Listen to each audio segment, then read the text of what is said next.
여러분 안녕하십니까? 저는 도암입니다. 오늘 생명나무 치유 공부해 오신 것을 환영합니다. 오늘 공부의 주제는 암입니다. 암치유. 현대의학이 많은 연구 끝에 내린 결론은 암은 종양 유전자의 오작동 결과물이다 이런 겁니다. 암이란 것은 우리 세포 안에 유전 정보를 담은 유전자가 있는데 그 중에 암 증식 유전자가 있고 암 억제 유전자가 있습니다. 그것이 서로 작동을 잘 하면서 세포적인 균형을 이루어야 되는데 그것이 오작동하면서 암 증식 유전자는 불이 켜지고 암 억제 유전자는 자꾸 불이 꺼지고 작동을 안 함으로써 결과적으로 세포가 암세포로 끊임없이 분열한다 이런 얘기입니다. 따라서 이와 같은 우리 유전자의 유전 정보가 오작동이 나는 이유, 그것을 연구한 결과 혹자는 선천적으로 이미 그렇게 유전 정보 안에 그렇게 정해져 있었기 때문에 어떤 나이가 돼서 언제가 되면 그렇게 오작동이 일어나서 결국은 암이 생긴 것이다. 결국은 일종의 예정론 같은 거죠. 그 가족적인 어떤 그 체질적인 이런 성향이 반드시 있다 이런 얘기도 하고, 또 어떤 이는 그 선천적인 결함보다는 후천적으로 생활을 잘못해서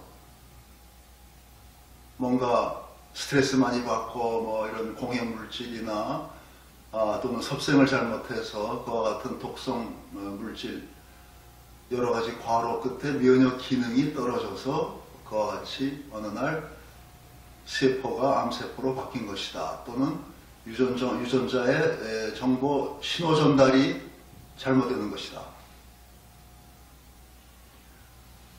네, 두 가지 다 일리가 있다고 봅니다.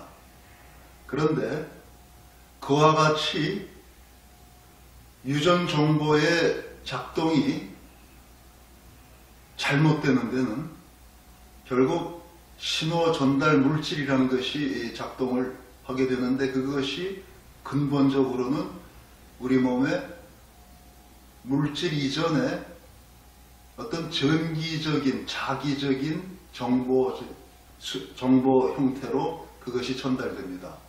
다시 말해서 우리 몸 안에 생체 신호를 전달하는 전기 또는 자기장이, 생체 전기, 생체 자기장이 결함이 오는 데서부터 그와 같은 유전자의 오작동이 나온다고 보는 것입니다. 이와 같이 우리 몸의 모든 기능을 통제하고 조절하는 그 근본의 힘은 우리 보통 의학에서는 신경 전달 물질 또는 생체 신호 전달 물질 이런 표현으로 어떤 화학적인 물질을 갖다가 많이 연구합니다. 눈에 보이니까 그것은 실험실에서. 그런데 그 화학적인 물질이 생겨나게 하는 근본의 원인은 또 더 깊은 곳에는 우리 생체에 흐르는 전기의 오작동이 있다는 것입니다. 그래서 오늘은 암에 관한 치료로서, 원인과 치료로서 우리의 생체 전기장 또는 자기장, 전기가 흐르는 곳에는 자기가 반드시 따라갑니다. 마치 우리 몸과 그림자 같은 그런 관계죠. 따라서 이와 같은 우리 몸 안에 흐르는 생체 전기 시스템을 어떠한 형태로 전기가 흘러서 어떠한 형태로 우리 몸의 안에서 생체 신호를 전달하기 때문에 그러한 것이 고장이 나면은 병이 되고 치유가 안 되는가 우리 몸이, 그러한 것을 다른 각도에서 전혀 기존에 생각하는 다른 각도에서 한번 여러분과 생각해 본다 이런 얘기입니다. 인간의 몸 안에 전기가 흐른다는 것을 과학적으로 입증한 건 100년이 채 안 됩니다. 그 후에 1950년대 미국 하버드 의대 교수와 MIT 공대 교수들이 모여서 뇌 안에 전기가 흐르는데 과연 어떠한 기전으로 그것이 우리 몸의 안에서 어떤 정보를 전달하고 신호를 전달하고 그것이 몸을 이렇게 컨트롤하는가, 그것을 연구했어요. 그 결과로 우리 몸 안에는 전기 회로가 두 가지가 있다는 걸 알았습니다. 첫째는 아날로그 전기 회로고 둘째는 디지털 전기 회로입니다. 여러분 많이 들어봤죠? 아날로그, 디지털. 아날로그 통신 단말기 전화 있었어요. 요즘에는 전부 디지털 단말기로 바꿨죠. 아날로그에서 디지털 혁명이 일어난 것이 최근 50년 사이인데, 그것이 바로 사람의 대뇌에 흐르는 전기 시스템, 어떻게 대뇌에서 어떤 명령을 내려서 몸 안의 모든 구석구석에 있는 세포들을 관리하고 기능을 조절하고 몸을 갖다가 다시 이렇게 재생하고 건강을 유지하는가, 이런 것을 연구한 결과물이 바로 우리가 겪고 있는 디지털 혁명, 이런 시대입니다. 반면에 생활은 편해졌는데 우리 몸뚱이는 더 피곤해졌죠. 많은 유해 전자파 속에 하루 종일 컴퓨터 봐야 되고 이거 해야 되고, 거기서 우리 몸 안에 있는 통신망, 전기 회로, 아날로그 회로, 디지털 회로는 더 많은 피로를 받게 됩니다. 특히 디지털 통신망은 이것이 신경계 전기예요. 신경전기. 그래서 아날로그와는 달리 전기가 비교적 강하게 흐르기 때문에 우리 병원에서 흔히 하는 심전도 검사, 뇌전도 검사, 근전도 여기 아프면 이런 거 합니다. 그러면은 그래프가 이렇게 나오고 기계에서, 그런 것이 바로 디지털 회로 전기를 측정한 겁니다. 그래서 우리 건강에 쓰죠. 그걸 진단도 하고 또 실제로 그러한 전기를 몸에 흘려서 치유도 하고. 문제는 이쪽 아날로그 전기 회로가 너무 전기가 미약해서 아주 작은 전기, 약한 전기로 작동을 하기 때문에 그걸 감지를 못해요. 보통 이런 기계로 이렇게 턱 키면 나오는 그런 게 아니에요. 그렇게 감지가 안 되기 때문에, 센서링이 안 되기 때문에 우리는 아날로그 미세한 전기가 흘러서 이러이러한 역할을 한다, 우리 몸의 건강을 이렇게 조절해 준다는 것을 알고는 있지만 활용을 못합니다. 실제로. 그래서 이 부분이 많이 발전을 못한 거고, 암 치료도 그래서 밤낮 똑같은 치료가 반복되는 겁니다. 그럼 과연 아날로그 전기 회로는 무엇이길래 그렇게 중요하며 또 어려운 것인가? 아날로그 회로가 하는 일은 우리 몸에 상처가 났을 때 그거를 스스로 몸이 알아서 치유하는 모든 기전이 아날로그 회로에서 어떻게 어디가 다쳤는가를 다 감지해서 거기에 다친 뭔가 조직이나 세포를 다시 재생을 시킵니다. 그 조직이나 세포를 다시 분열시키고 재생해서 그곳을 상처를 아물게 하는 역할, 이게 바로 아날로그가 하는 치유의 전기입니다.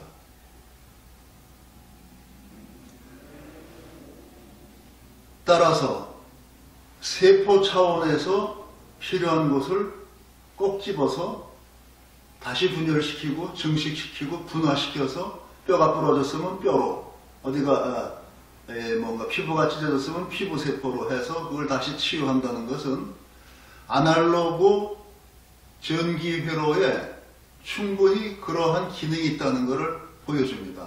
무슨 기능? 우리의 세포 속에 있는 유전 정보를 조절할 수 있는, 유전자의 불을 켜고 끌 수 있는 그런 통신망이 다 아날로그 회로 안에서 관리되고 있다는 거죠. 또 이 아날로그 전기회로는 우리의 생체 리듬을 조절합니다. 더 크게는 예를 들면 이런 거예요. 우리가 추운 가을, 겨울이 옵니다. 그러면은 사람도, 짐승도, 동물도 변화가 와요. 체내 지방이 두꺼워지고 털이 있는 짐승은 길어집니다. 추운 겨울을 살아남기 위한 자기 보호죠.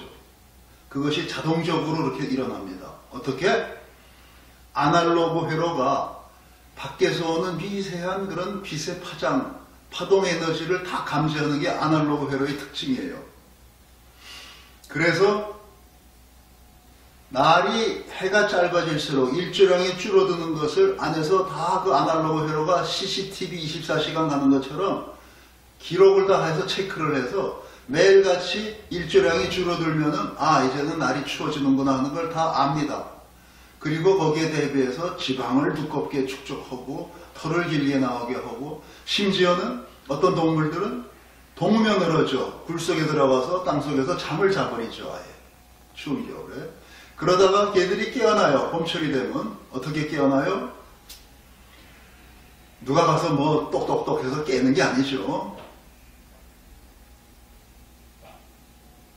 봄이 되면서 일조량이 늘어나면은 해가 길어지면 그걸 또 안에서 굴 속에서 잠자는 이 개구리나 뱀, 곰들이 다 체크를 해요. 그 아날로그 회로가.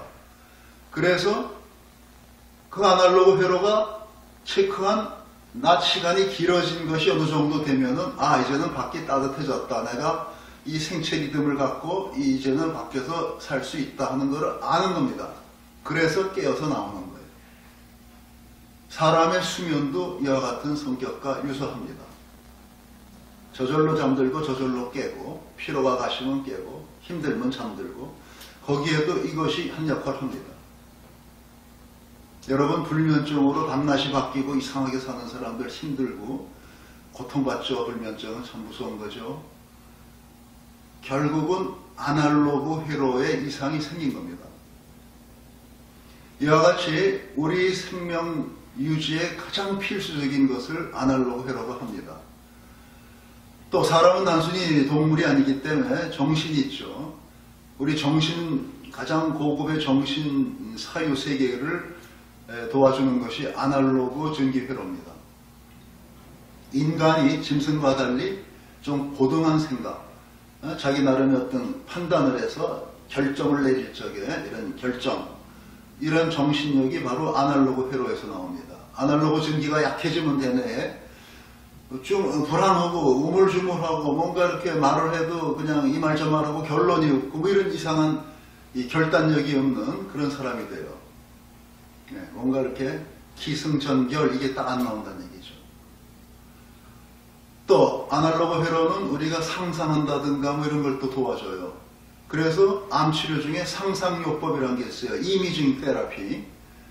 암세포가 줄어든다 자꾸 또는 뭐 암 유전자, 암억제 유전자에 불이 켜진다 뭐 이런 식으로 자꾸 자기 암시 내지는 상상을 하면은 그것이 실제로 뇌 안에서 그렇게 전기가 켜진다 이런 가능성이 있다 이런 얘기죠. 그러나 그렇게 해서 쉽게 모두가 켜지면은 모든 사람이 건강해지겠죠. 그러나 꼭 그런 것은 아니죠. 그만큼 어렵죠, 그것도. 따라서 이와 같이 우리가 뭐 종교적인 신앙심에 의지해서 투병하는 사람, 뭐 그런 상상요법 또는 웃음요법, 뭐 마음치유 이런 거를 하는 암 환자들은 결국은 그런 정신적인 노력을 통해서 자기의 아날로그 신경전기 회로를 강화시켜서 그런 유전자들의 작동을 조절하는 그 기전 시스템을 정상화하고자 하는 노력을 하는 겁니다. 그런데 이런 내부적인 내용은 모르고 그냥 웃고 그냥 상상하고 뭐 그냥 빌고 뭐 그것이 현실이죠. 그러나 그 모든 이면에는 우리의 아날로그 신경 전기가 작동해서 그것이 가능하다. 한편 과학자들은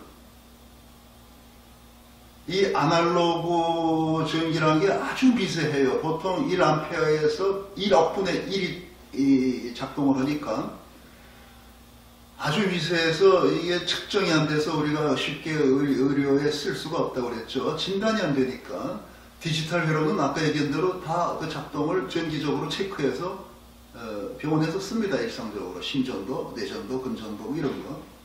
아날로그는 그게 안 되기 때문에 결국은 여태까지 의학 속에서 그거를 다스려서 그걸 가지고 치료하는 것보다는 차라리 아까 말씀드린 대로 심리학적인 또는 종교적인 신비의 영역 치유로 남은 거예요. 비나이다 아니면 그런 강한 정신력으로 투병 이거죠.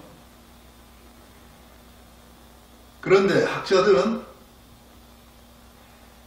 이 건강한 세포를 하나 띄어서 거기에다가 아주 약한 그런 전기 자극을 주면서 세포에서 전자가 빠져나오게 세포에서 전기력을 빼내는 그런 회로를 맹길어서 전극을 관찰했더니 이 멀쩡한 세포가 거꾸로 역분할을 해가지고 나중에는 그것이 줄기세포로 변하는 걸 알았습니다.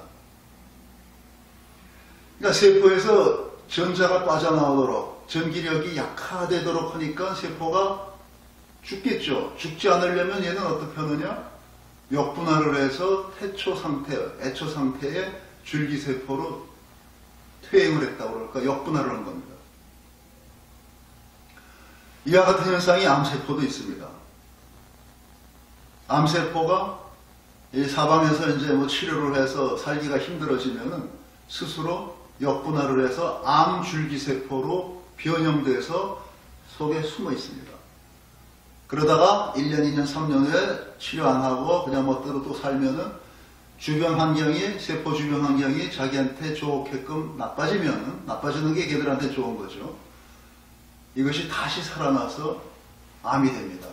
그것이 재발암입니다. 수술하고 뭐 항암 좀 하고 멀쩡하게 괜찮다고 해서 2, 3년 잘 살았는데 또 어느 날 보니까 재발하고 전이 됐더라. 이런. 이와 같이 볼 때 우리 몸의 암이란 그 발생이나 치유 또는 재발에 있어서 모두가 밑바닥에는 우리 아날로그 생명전기가 제대로 작동을 안 한 결과입니다.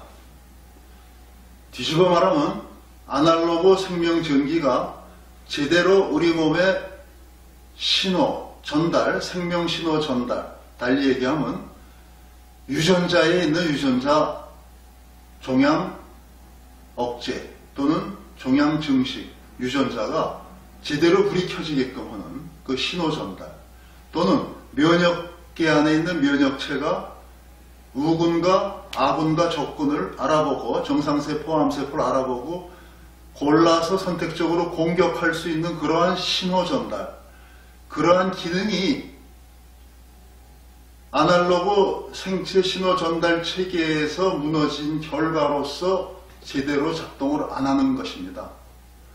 따라서 그와 같은 것을 근본적으로 바꾸려면 우리의 아날로그 미세 생명전기를 재충전하고 그 회로를 정상화시켜야 됩니다.